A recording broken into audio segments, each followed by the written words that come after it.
শান্তির বলা তার মারে পোলা কান্দে গেলে ভাই, পোলা কান্দে গেলে ভাই শান্তির বলা কান্দি না মাথা চলে আমার গলা ভেঙে গেছে চোখ মারানি লাগির আচ্ছা বলা ভাই, Sabe por quê, sabe? Eu vou pegar e laraiar. আজকাল টিকটক থেকে উঠে আসা পোলাপানগুলোও রোস্টার হয়ে যাচ্ছে, শুধু টিকটকার হলে মানা যায়। এর সাথে এটাও শুনলাম এই ছেলেটা নাকি বাংলাদেশের সুনামধন্য একটা র্যাপার। এই ছেলেটার জন্য টিকটকারদের নাম নষ্ট হইতাছে। এই বোকাচোদা তুই কিসের রোস্টার? টিকটকারদের মান সম্মান আর কি নাম আছে?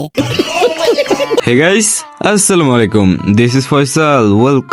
Welcome to hang with Faisal YouTube channel. তো কেমন আছো তোমরা গাইস? আই হোপ তোমরা টাইটেল এবং থাম্বনেল দেখে বুঝে গিয়েছো আজকে আমরা কাকে নিয়ে কথা বলতে যাচ্ছি বা কোন টিকটকারকে নিয়ে কথা বলতে যাচ্ছি। টিকটক থেকে উঠে আসা একটা অন্তর নামের বস্তিকে নিয়ে কথা বলতে যাচ্ছি। এন্ড ছেলেটার মুখের ভাষা তো তোমরাই দেখলা, তো আরেকবার দেখা যাক। শান্তির বলা ভালোভাবে কথা কইনি তোর লগে এই চোখ মারানি লাগির বলা ভালোভাবে কথা কইনি শান্তির বলা डिप्रेशन